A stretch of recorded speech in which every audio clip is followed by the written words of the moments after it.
یہ نہ سوچیں کہ ہمارا بچہ حافظ قرآن بنے گا تو کیا کھائے گا، ہمارا بچہ امام بنے گا تو کیا کھائے گا، ہمارا بچہ عالم بنے گا تو کیا کھائے گا۔ میں پوری ذمہ داری کے ساتھ کہتا ہوں، جب وہ خدا خنزیر اور کتے کو رزق دے سکتا ہے تو خیرکم من تعلم القرآن وعلمہ کے ماننے والوں کو اور اس پر عمل کرنے والوں کو کیوں نہیں دے گا۔ آباد زندہ آباد، نعرہ تکبیر، نعرہ رسالت، نعرہ غوثیت، مدرسہ اسلامیہ سلیمانیہ گلشنی رضا، علامہ مفتی سید ریحان میاں صاحب قبلہ، نعرہ تکبیر۔ رزاق وہ ہے، رزق دینے والی ذات اللہ کی ہے۔ جب وہ ساری مخلوق کو کھلاتا ہے پلاتا ہے تو اپنی نبی کی شریعت پڑھنے والوں کو، اپنی کتاب کے حافظوں کو نہیں کھلائے گا وہ۔ اور اللہ تبارک و تعالی قرآن کریم کے حفاظ کو، رسول اللہ کی شریعت کے عالم کو اللہ تعالیٰ وہ رتبہ عطا فرماتا ہے، وہ مقام عطا فرماتا ہے کہ ہمارے وہم و گمان میں بھی نہیں ہوتا۔ بے شک حق۔ حضرت عمر فاروق اعظم رضی اللہ تعالیٰ عنہ کا زمانہ تھا، دور خلافت۔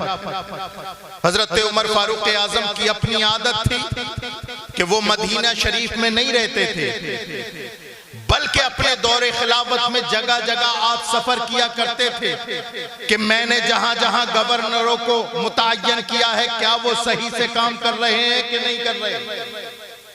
اسی جائزے کے لیے حضرت عمر فاروق اعظم رضی اللہ تعالیٰ عنہ عثمان کے شہر میں پابہ رکاب ہوئے، اور جب وہاں پہنچے تو آپ نے دیکھا کہ مکہ شریف کا گورنر جن کا نام نافع بن حارث رضی اللہ تعالیٰ عنہ ہے وہ بھی عثمان میں موجود ہے۔ حضرت عمر فاروق اعظم نے ان کا ہاتھ پکڑا اور کہا کہ میں نے تمہیں مکہ کا گورنر بنایا، تم یہاں پر کیا کر رہے ہو؟ کہا کہ حضور خلیفۃ المسلمین مجھے کچھ ضروری کام تھا، اس وجہ سے میں مکہ چھوڑ کر کے یہاں آ گیا۔ حضرت عمر فاروق اعظم نے فرمایا کہ اچھا آ گئے، یہ بتاؤ اپنا نائب کسے بنایا؟ توجہ چاہوں گا آپ کی، اپنا نائب کس کو بنایا؟ تو حضرت عمر فاروق اعظم کے اس سوال پر حضرت نافع بن حارث کہتے ہیں کہ اے خلیفۃ المسلمین، میں نے اپنا نائب اپنے آزاد کردہ غلاموں میں سے ایک غلام کو بنا دیا، اپنے آزاد کردہ غلاموں میں سے ایک غلام کو اپنا نائب بنا دیا۔ اللہ اکبر کبیرہ۔ حضرت عمر فاروق اعظم نے کہا غلام کو بنا دیا، غلام کو بنا دیا؟ تو حضرت نافع کے الفاظ تھے کہ ہاں خلیفۃ المسلمین، میں نے اپنے آزاد کردہ غلام کو اس لیے بنایا اپنا نائب، انہو قاری بکتاب اللہ وعالم بالشریعہ، اس لیے کہ وہ کتاب اللہ کے قاری ہے، رسول اللہ کے دین کے عالم۔ آباد زندہ آباد، زندہ آباد، نعرہ تکبیر، نعرہ رسالت، نعرہ غوثیت، جشن دستار بندی، علامہ مفتی سید ریحان میاں صاحب۔ ہاں یہی وہ علم دین ہے کہ غلام کو اٹھا کر کے آقا بناتا ہے۔ حضرت عمر فاروق اعظم نے جب یہ الفاظ سنے تو آنکھوں سے آنسو جاری ہو گئے، پوچھا کہ کیا وجہ ہے؟ ما یبکی کا یا امیر المومنین، اے امیر المومنین آپ کو کس نے رلا دیا؟ تو خلیفۃ المسلمین نے کہا تھا کہ مجھے اپنے نبی کی وہ حدیث یاد آ گئی، نبی کونین ارشاد فرماتے ہیں ان اللہ یرفع بہذا الکتاب اقواما ویضع بہ آخرین، کہ اللہ تعالیٰ اس کتاب کے حافظ اور اس کتاب کے عالم کے درجے بلند فرماتا ہے۔ آباد زندہ آباد، زندہ آباد، اللہ اکبر، یا رسول اللہ، یا غوث، زندہ آباد۔ آج میرے نبی کی بات سچی ثابت ہوئی کہ دیکھو غلام کو اٹھا کر کے اللہ نے ایک گورنر کا نائب بنا دیا، لیکن یاد رکھیں تصویر کا دوسرا پہلو بھی ہے۔ ان اللہ یرفع بہذا الکتاب اقواما، اللہ کے رسول نے ایک تصویر کا رخ دکھایا کہ جو اس کتاب پر عمل کرے گا، جو اس کتاب کا عالم بنے گا، اللہ اس کے رتبے اور مراتب بڑھا دے گا۔ لیکن تصویر کا دوسرا رخ بھی دیکھیے، اللہ کے رسول ارشاد فرماتے ہیں وَيَضَعُ بِهِ آخَرِينَ، لیکن جو اس کتاب سے منہ موڑے گا، جو اس میرے مصطفیٰ کی شریعت سے منہ موڑے گا، اللہ تعالیٰ اسے پستیوں میں دھسا دے گا۔ آج دیکھیں ماحول، ہم اپنے گریبان میں جھانک کے دیکھیں کہ ہم نے اپنے کتاب سے، اللہ کی کتاب سے، رسول اللہ کی شریعت سے کتنی وفاداری کی۔ آج ہر چوراہوں پر، ہر تراہے پر ذکر ہے کہ مسلمان ختم کیے جا رہے ہیں، مسجدوں کو توڑا جا رہا ہے، لیکن میں یہاں پر ایک قدم آگے بڑھ کے بولتا ہوں، اے مسلمان، اللہ تعالیٰ نے تجھے وہ کلمہ نصیب فرمایا ہے کہ اگر تو اس پر عمل کر لے، اگر اس پر صحیح طریقے سے عمل کر لے، اور تو یہ جان لے کہ مومن ہونا کیا ہوتا ہے، قسم خدا کی اللہ تعالیٰ کائنات کی نعمتیں تیرے قدموں میں ڈال دے، کائنات کی نعمتیں تیرے قدموں میں ڈالے گا۔ اللہ نے ارشاد فرمایا انتم الاعلون ان کنتم مومنین، سرفرازی تمہیں ہی نصیب ہوگی، شرط یہ ہے کہ تم مومن بن جاؤ۔ اللہ تعالیٰ نے ہمیں یہ قرآن دیا کتاب کی صورت میں، ہمارے گھروں پر ہے۔ ایمانداری سے بتائیے اتنے بڑے مجمع میں کتنے لوگوں کے یہاں پر اس کی تلاوت ہوتی ہے؟ نہ جانے کتنے لوگ ایسے ہیں کہ جن کے گھروں میں یہ کتاب تو ہے لیکن پڑھنے والا کوئی میسر نہیں۔ میں بھائی زمینی سطح کی بات کرنے کا عادی ہوں، ہوائی باتیں نہیں کرتا۔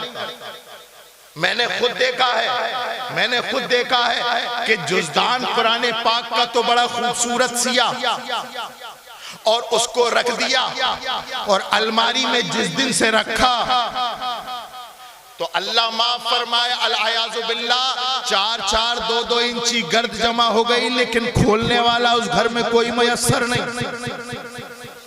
جبکہ اللہ کے رسول نے ارشاد فرمایا تھا کہ اس قرآن کا ہر حرف کا بدلہ 10 نے کیا۔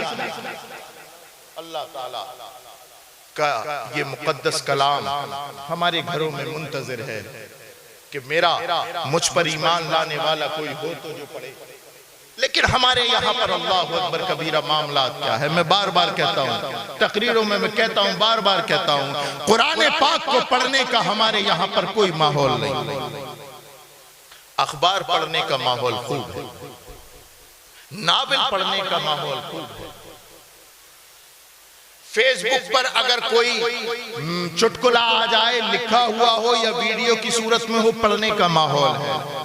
لیکن مسلمان کبھی تو قرآن پاک بھی کھول کے دیکھتا۔ ہاں، آپ کا یہ کہنا قاری اسرار سے بجا ہوتا، قاری اعجاز سے بجا ہوتا، قاری مجاہد صاحب سے، کہ جب آپ کے گاؤں میں کوئی مدرسہ نہیں ہوتا کہ حضرت ہم قرآن کی تلاوت کریں تو کیسے کریں، سیکھیں تو کیسے سیکھیں، اپنے بچوں کو پڑھائیں تو کیسے پڑھائیں۔ لیکن اللہ تعالیٰ نے آپ کو توفیق دی، مدرسہ سلیمانیہ گلشن رضا کے صورت میں اللہ تعالیٰ نے آپ کو ایک ہدایت کا قلعہ بنا دیا ہے۔ بیجئے اپنے بچوں کو، وہ آپ کے بچے قاری قرآن بنیں گے انشاءاللہ۔ آپ کے گھر میں صبح بھی تلاوت ہوگی، شام اور اس کو مشن بنا لیں، مشن کہ ہمیں قرآن سے رابطہ جوڑنا، مشن بنائیں۔ آپ کے بچے ہیں، بچوں کو پڑھائیے، اور میں یہ نہیں کہتا کہ صرف مدرسہ ہی پڑھائیے۔ آج تو ٹیکنیکل زمانہ ہے اور وہاں مسلمان کی پوچھ ہو رہی ہے جہاں وہ دونوں پڑھائیاں پڑھا ہوا ہے، دینی بھی اور دنیا بھی۔ مجھولی والوں کے پاس اتنا پیسہ ہے کہ کندرکی والوں کو ادھار دے دے۔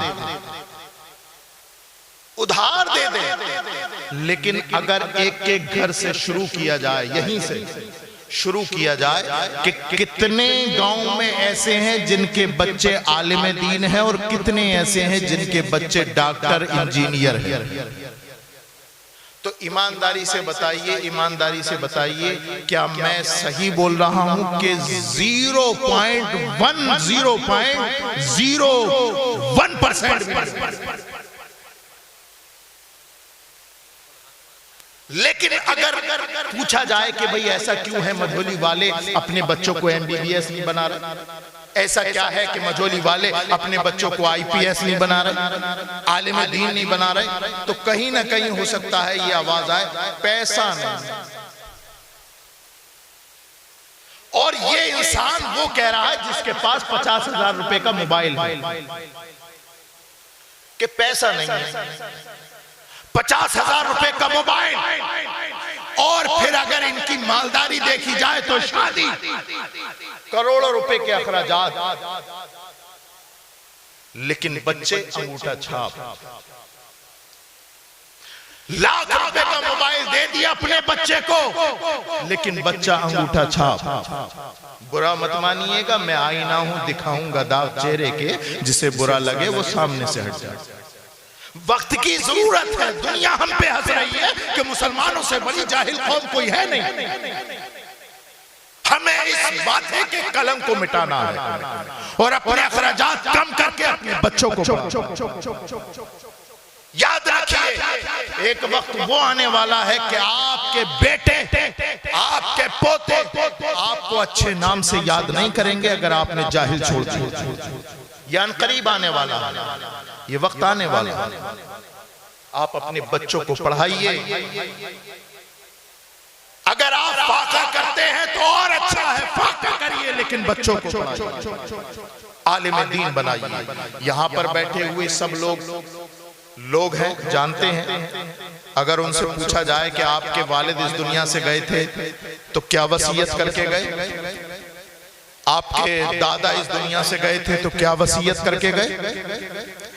تو ہر کوئی جواب دے گا ہمارے ابا گئے تھے تو یہ وصیت کر کے گئے، دادا گئے تھے تو یہ وصیت کر کے گئے.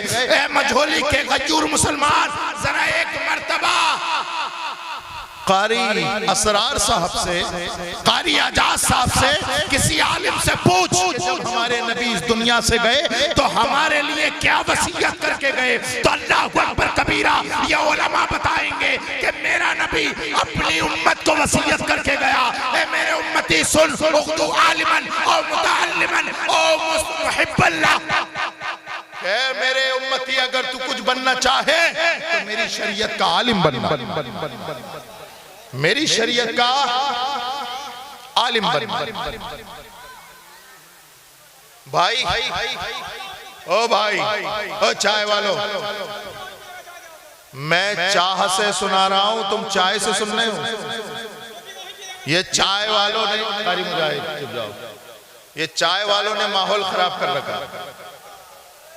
یہ چائے بند کر دیجئے. یہ پینے والے جو ہیں یہ اس سے اچھی جا کر کے گھر پی لیں گے، لیکن علماء اکرام جو یہاں سنائیں گے وہ گھر سننے نہیں ملے گا.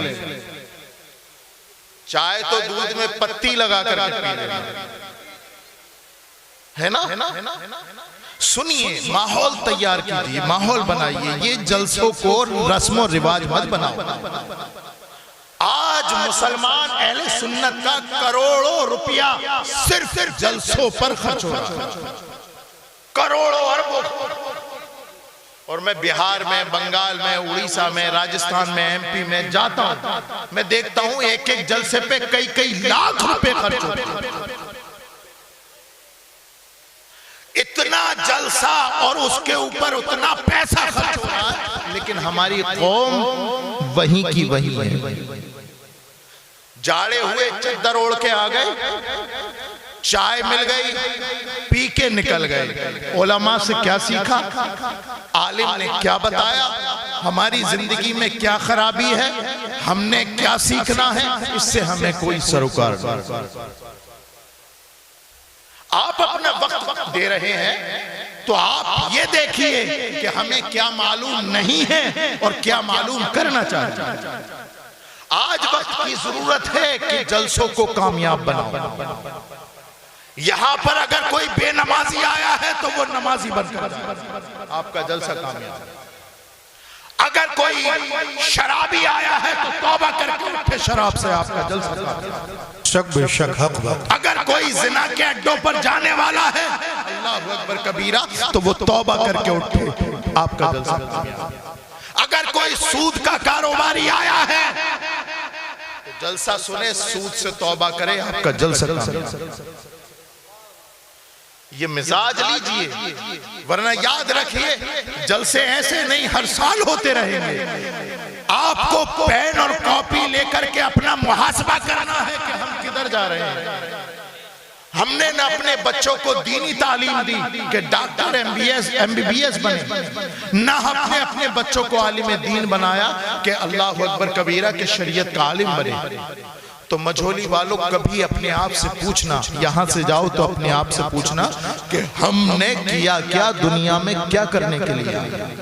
نہ خدا ہی ملا، نہ وصال صنم، ادھر کے رہے نہ ادھر کے رہے۔ مشن بنا لیجئے، اور جب آپ مشن بنائیں گے، اور مشن کیسا ہونا چاہیے؟ مشن ہونا چاہیے کہ ہمیں رسول اللہ کے دین کی خدمت کرنی ہے، ہمیں اپنے بچوں کو ایجوکیٹڈ شکشت کرنا ہے۔ اور جب مشن بنائیں گے تو یقیناً کوئی سا ایسا مشن نہیں ہے جس میں اڑچنے نہ آئیں، پریشانیاں نہ آئیں۔ جو خلوص کے ساتھ مشن شروع کیا جاتا ہے اڑچنے آتی ہیں۔ میری اور آپ کی اوقات کیا ہے؟ مکہ کی وادی میں 1400 سال پہلے مصطفیٰ نے لا الہ کا مشن شروع کیا۔ واہ واہ واہ، میری تمہاری اوقات کیا ہے؟ رسول اللہ نے مشن تیار کیا، 40 سال تک حکمت عملی کے ذریعے اللہ کا پیغام لوگوں تک پہنچاتے رہے، 40 سال تک۔ اور کیا پیغام تھا؟ لا الہ الا اللہ محمد الرسول اللہ۔ یہی پیغام تھا کہ اللہ کے سوا کوئی معبود نہیں اور میں اللہ کا رسول ہوں۔ بتائیے یہ کوئی غلط بات تھی؟ بتائیے، ہاتھ کھڑا کر کے بتائیے، یہ کوئی ایسی بات تھی جس میں اللہ اکبر کبیرہ آگے آ جانا چاہیے تھا؟ نہیں۔ میرے نبی نے حق کہا تھا، میرے نبی نے سچ کہا تھا، میرے نبی نے حقیقت بیان کی تھی۔ لیکن اللہ اکبر کبیرہ 40 سال کے بعد جب اعلان نبوت کیا تو 13 سال میرے مصطفیٰ کے جو گزرے ہیں، قسم خدا کی، اگر سچے دل سے مومن اگر رسول کی جیونی پڑھ لے اس کے آنسو نہیں لگے۔ 40 سال اللہ اکبر کبیرہ، 40 سال حکمت عملی سے گزارے، کوئی دشمن نہیں۔ لیکن جیسے ہی کہا فاران کی چوٹی پہ کھڑے ہو کے کہ میں اللہ کا رسول ہوں، تو ابو جہل بھی دشمن بن گیا، ابو لہب بھی دشمن بن گیا، عتبہ شیبہ بھی دشمن بن گیا۔ اللہ اکبر کبیرہ، دشمنی اتنی چرم سیما پہ پہنچی کہ آپ کے چچا ابو طالب اپنے بھتیجے کو لے کر کے پہاڑ کی چوٹی شعب ابی طالب کے نام سے جو مشہور ہے اس میں رہنے پر مجبور ہو گئے، مکے کی سرحدوں کو چھوڑ۔ جان کا خطرہ تھا، اہل خانہ کی موت کا خطرہ تھا، لیکن محمد الرسول اللہ نے فرمایا کہ جو میں مشن لے کر کے آیا ہوں اس سے پیچھے نہیں ہٹے۔ اللہ اکبر، 40 سال کوئی دشمن نہیں، توجہ چاہو، 40 سال کوئی دشمن نہیں، اور 13 سال، 13ویں سال کا پہلا سال کہ جدھر دیکھو دشمن ہی دشمن نظر آ رہے۔ اور ایک دن آپ کے چچا ابو طالب نے ان کی آنکھوں سے آنسو جاری، کہنے لگے کہ اے میرے بھتیجے محمد، تو اپنے مشن سے باز آ جا۔ کہا چاچا آپ کی آنکھوں سے آنسو کیوں ہیں؟ کہنے لگے کہ بیٹا مکے کے کچھ لوگ مالدار لوگ آئے تھے اور کہا تھا کہ تیرے بھتیجے کو ہم سے کیا تکلیف ہے، عورت چاہیے عورت لا دیں گے، عرب میں اتنی خوبصورت کوئی نہیں جتنی خوبصورت ہم محمد کے نکاح میں دے دیں گے۔ دولت چاہیے تیرے بھتیجے کو دولت کے انبار لگا دیں گے، لیکن اپنے بھتیجے کو سمجھا دو کہ مشن سے باز آ جائے۔ تو رسول اللہ نے اپنے چچا ابو طالب سے کہا تھا، اے میرے چچا، ان مکار غدار کفار مشرکین سے کہہ دو یہ عورت اور دولت کیا ہے، اگر مجھ محمد کے ایک ہاتھ میں چاند دوسرے ہاتھ میں سورج رکھے نہیں سبحان اللہ واہ واہ اللہ یا رسول اللہ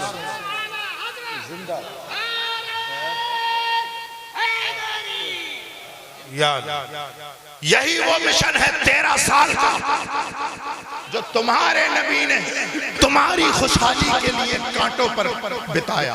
اللہ بتاؤ 13 سال کا کون سا ایسا دن گزرا, جی کون سی ایسی رات گزری کہ آمنہ کے لال کو ٹارگٹ نہ کیا گیا. آج تو ہم نمازیں پڑھتے ہیں اور خوش ہیں. ذرا طائف کی وادیوں سے پوچھو کہ جب محمد الرسول اللہ یہاں سے گزر رہے تھے تو کتنا خون نکلا. اللہ اکبر کبیرہ. راوی کہتا ہے کہ دین کی تبلیغ کے لیے جب محمد الرسول اللہ طائف کے بازاروں میں جا رہے تھے تو وہاں کے لوگوں نے پتھر مارے, گلے میں رسی ڈالی, چادر ڈالی گلے میں اور کھینچ دیا جس سے آپ کی گردن مبارک پر نشان آیا. لیکن اس کے باوجود بھی مشن سے قدم پیچھے نہیں ہٹایا. راوی کہتا ہے کہ خون اتنا بہا کہ آپ کی جوتیاں خون سے بھر گئی, لیکن مشن سے پیچھے نہیں. اللہ کے محبوب زخموں سے چور. فرشتہ آیا, یا رسول اللہ یہ پتھر مارنے والے انہیں پتہ نہیں کہ آپ کا رب پہاڑوں کا مالک ہے, اور اس نے کہا ہے کہ اگر میرا محبوب کہے تو طائف کی پوری بستی پہاڑوں سے دبا دو. لیکن یاد رکھنا پہلے میرے محبوب سے پوچھ لینا. جیسے ہی فرشتے نے پوچھا کہ یا رسول اللہ کیا کرنا ہے, سرکار نے منع فرمایا اور کہا کہ اگر پہاڑ ملا کر کے طائف کو برباد کر دیا تو میسج جائے گا کہ محمد الرسول اللہ رحمت نہیں زحمت بن کے آئے. اور میں چاہتا ہوں کہ اس مشن کو زحمت کے ساتھ نہیں رحمت کے ساتھ. سبحان اللہ. نعرہ تکبیر, نعرہ رسالت, نعرہ غوثیت. سلکے اعلیٰ حضرت علامہ مفتی سید ریحانی میاں صاحب قبلہ جشن دستار بندی سرزمین مجھولی. نعرہ تکبیر, نعرہ رسالت. مختصر اپنی بات کو سمیٹتا ہوں اور کہتا ہوں مجھولی کے نوجوانوں, کیا بات ہے, واہ واہ واہ. جو رسول اللہ نے مشن مکے سے شروع کیا اس مشن کو اپنا لو. اور وہ مشن تلوار نہیں, وہ مشن کردار ہے. وہ مشن کردار ہے. نوجوان اپنے اندر رسول اللہ کا کردار اتار لے. ابھی کچھ دنوں پہلے ہم نے دیکھا تھا کہ نوجوان ہاتھوں میں بینر لیا, آئلہ محمد آئلہ محمد آئلہ محمد. لیکن اگر غور سے دیکھا جائے تو نماز یہ نہیں پڑھتے, غور سے دیکھا جائے تو روزے یہ نہیں رکھتے, غور سے دیکھا جائے تو اپنی آنکھوں کی حفاظت نہیں کرتے. ارے نوجوان کون سی خواب غفلت میں ہے تو نہیں جانتا. ارے جب تو اپنے اندر کردار مصطفیٰ اتار لے گا, قسم خدا کی تجھے بینر لے کے گھومنے کی ضرورت نہیں, آئلہ محمد کہنے کی ضرورت نہیں, بلکہ تیرا کردار بولے گا میں محمد رسول اللہ کا. زندہ باد, زندہ باد. سبحان اللہ. کے ذریعے مت بتاؤ ہم محمد سے پیار کرتے ہیں, کیا بات سے بتاؤ ہم رسول اللہ سے محبت کرتے ہیں. واہ واہ. کردار کردار اپناؤ. لیکن ہمارے نوجوانوں کا کردار, معاف کریے گا جو ہمارے بزرگ ہیں سفید داڑھی والے ہیں, یہ جن کے داڑھی نہیں آئی, انہوں نے اپنی زندگی کا 80% گزار دیا. نوجوانوں اب تمہارا 80% باقی ہے. اب تمہیں معاشرہ طے کرنا ہے کہ کیسا ہو. انگریز تھنکر نے کہا تھا اگر کسی قوم کو برباد کرنا ہو تو سب کو برباد کرنے کی ضرورت نہیں, نوجوانوں کو برے کاموں پہ لگا دو, پورا سماج برباد. آج دیکھو یہ امام حضرات فجر کی نماز کے بعد ہاتھ اٹھاتے ہیں اللہ قوم برباد ہو رہی ہے، پھر سے صلاح الدین ایوبی بھیج دے، مولا قوم برباد ہو رہی ہے، پھر سے خالد بن ولید کو بھیج دے۔ لیکن انہیں کیا پتا جس قوم میں لڑکیوں کو تاڑنے والے موجود ہوں صلاح الدین ایوبی پیدا نہیں ہوتا۔ جو قوم ناچ گانے کے عادی بن جائے اس قوم میں صلاح الدین ایوبی پیدا نہیں ہوتا۔ جو قوم شراب پینے کی عادی بن جائے، زنا کے اڈے آباد کرے، اس قوم میں خالد بن ولید، طارق بن زیاد، محمد بن قاسم نہیں آتے، بلکہ محمد بن قاسم اس گھر میں پیدا ہوتے ہیں۔